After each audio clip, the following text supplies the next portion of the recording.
బయటకు తీసుకొచ్చావు. బాధపడుతుంటే ఓదార్చావు, ఏడుస్తుంటే కన్నీళ్లు తుడిచావు. ఒక్క మాటలో చెప్పాలంటే నా ఒంటరితనాన్ని నువ్వే దూరం చేశావు. ఎంత చేసినా నీకు చివరికి నేనిచ్చిందేంటి? కష్టాలు, కన్నీళ్లు, అప్పులు. ఎంతకంటే నేను నిన్నింకా బాధ పెట్టలేను. ఇలా మాట్లాడితేనే నాకు బాధేస్తుంది. అలా వేరు చేసి మాట్లాడతావేంటి? నీ కష్టం నా కష్టం కాదా?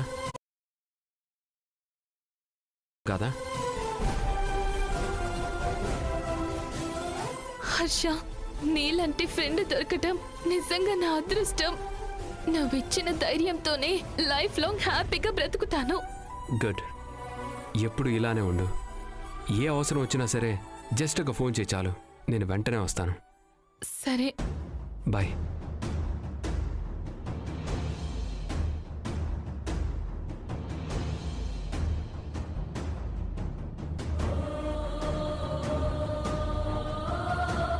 వెళ్ళొస్తాను.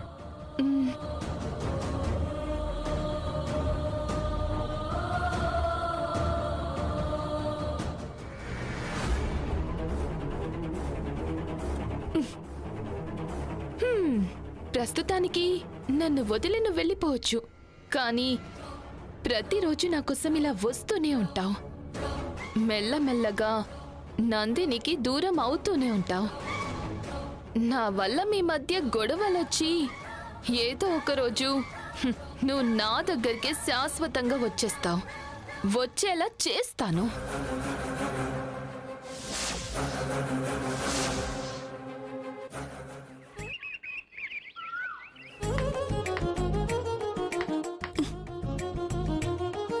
ఇంత గట్టిగుందేంట్రా దేవుడా, ఎట్లా పగలగొట్టాలి?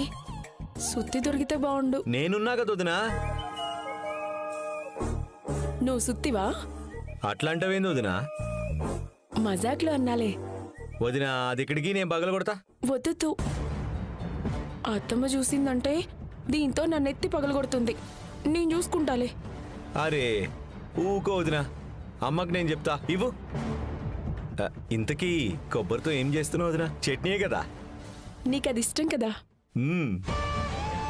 వదినా నువ్వు వేరే పని చూసుకోపో, నేను ఇది చూస్తా పో. జర భద్రం చిన్న. అరే నువ్వు పోదునా, నేను చూసుకుంటా.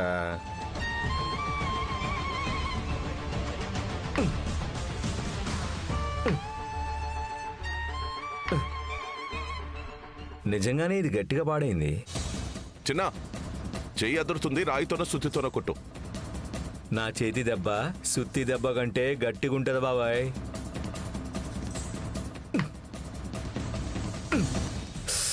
మొత్తానికి నా రక్తం కళ్ళ చూసింది. ఏ చూపించు. అరే ఏం కాలే బాబాయ్. చూపించరా.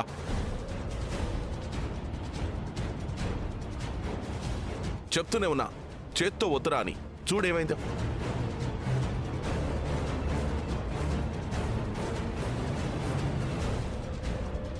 అరే బాబాయ్ ఎందుకెంత టెన్షన్ పడుతున్నావు? చీమంత దెబ్బకి ఏనుగంత కట్టు కడుతున్నావు. మాట్లాడుకో. నీకసలు లైఫ్ అంటే లెక్క లేకుండా పోయింది. కొబ్బరి చిప్పకి నా లైఫ్కి ఏం సంబంధం బాబాయ్? నీకసలు ప్రమాదం అంటే భయం లేకుండా పోయిందిరా. ఊరికూరికే గొడవలకు పోతావు. నేనెప్పుడు పోయినా? నరసింహ మీద గొడవకు పోలేదా? నకరాలు చేస్తే ఊకుంటారా మరి? బరాబర్ రివర్స్ లో ఇస్తా. గది కృషిగాడి స్కూలు. ఆ స్కూల్నే మూసేయమంటున్నా. నిన్నటికి నిన్న రివాల్వర్ గేమ్ ఆడావు. చేతిలోకి బుల్లెట్ దిగిపోయి ఉంటే అస్సలు భయమే లేదు నీకు. మస్తు సార్లు దిగబడ్డది. నాకు అలవాటే బాబాయ్. కానీ నాకు టెన్షన్గా ఉంటుందిరా. నీ లైఫ్ గురించి నీకన్నా ఎక్కువ ఆలోచించేవాళ్ళు, ఆరాటపడేవాళ్ళు ఉన్నారు. అది మర్చిపోకు. నీ చేతిలోంచి బయటకొచ్చిన రక్తం నీ రక్తం కాదు, నీ కన్న తండ్రి పంచిచ్చిన రక్తం. దానికైనా విలువివ్వు. ఇప్పుడు నువ్వు ఒంటరివాడివి కాదు. నిన్ను నమ్ముకుని ఒక మనిషి ఉంది. నువ్వే ప్రాణంగా బ్రతుకుతుంది. అలాంటి ప్రాణాన్ని ఎంత అపురూపంగా చూసుకోవాలి, కానీ నువ్వు హింస పెడుతున్నావు. బాబాయ్ చేసే పని మంచో చెడో ఆలోచించి చెయ్యి.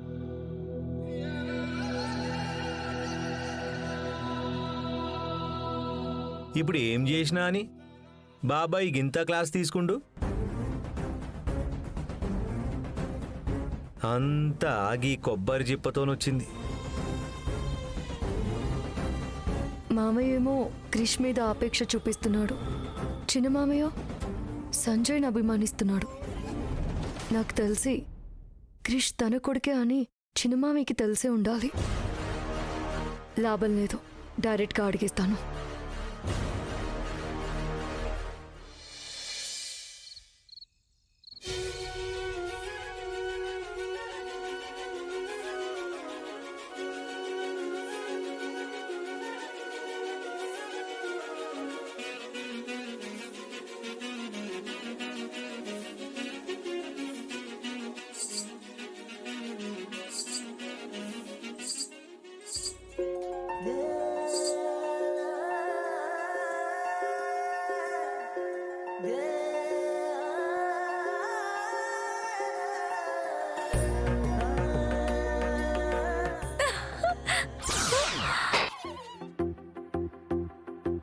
ఏంది సంగతి?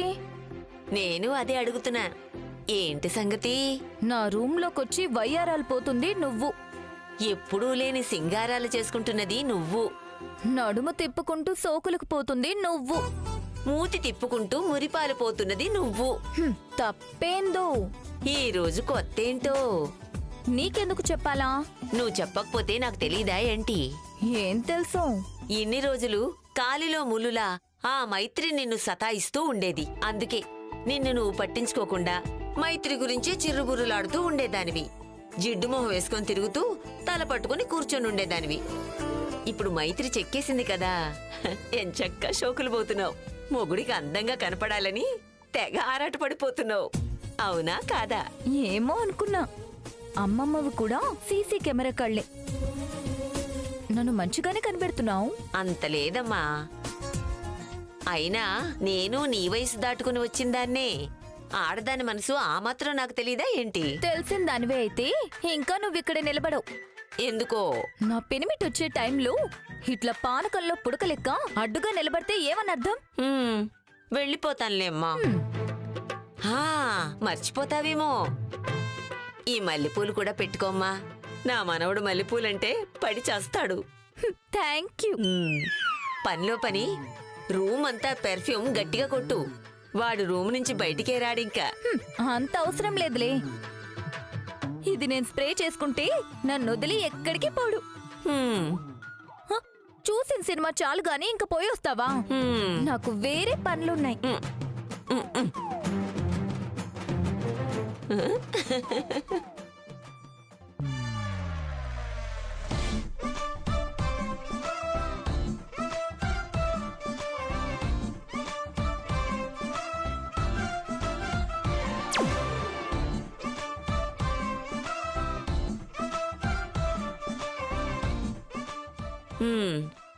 లోపల జాతర జరుగుతోంది. ఆ జిడ్డు మొహాన్ని శుభ్రంగా సబ్బెట్టి తోంకో. ఒళ్ళు దగ్గర పెట్టుకో.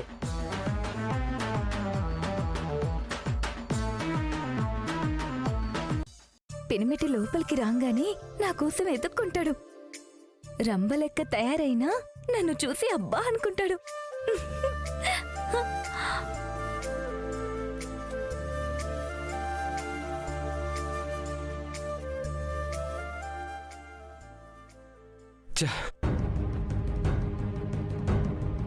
ఏమైంది గిట్ల డల్లుకున్నాడు? మైత్రి వల్ల నన్ను సతాయించినందుకు బాధపడుతున్నాడేమో. పాపం ఓదారుద్దాంలే. తను వెళ్తుంటే ఆపనందుకు పాపం మైత్రి చాలా బాధపడుతోంది. తలుచుకుంటేనే ఏదోలా ఉంది.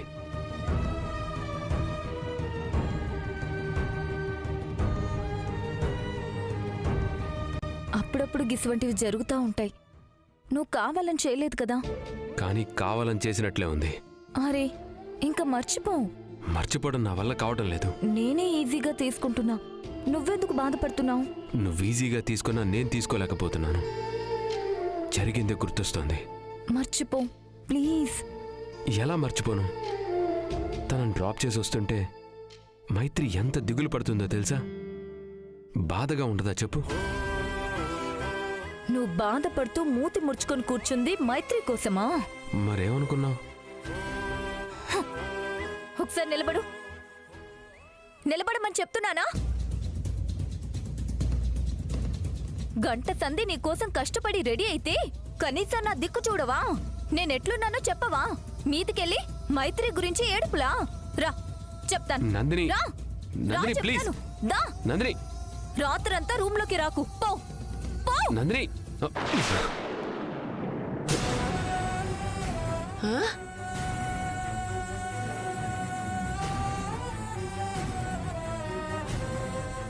నాకు ఒక 2 crores కావాలి. ఎందుకు? సరదాగా ఒక ఫైనాన్స్ కంపెనీ స్టార్ట్ చేద్దామని. Don't waste time. అన్నయ్య కొడుకు అడగకుండానే 5 కోట్లు ఇచ్చారు. కృష్ణ ఇంతలా అభిమానించడానికి కారణం ఏంటి? అభిమానించడానికి కూడా కారణం ఉండాలా? నిజాన్ని దాచడానికైతే కారణం ఉండాలి కదా. అన్నీ తెలుసుకున్నాకే మాట్లాడుతున్నాను. నువ్వే నిజం గురించి మాట్లాడుతున్నావు? 27 ఏళ్ల క్రితం జరిగిన బిడ్డల మార్పిడి గురించి.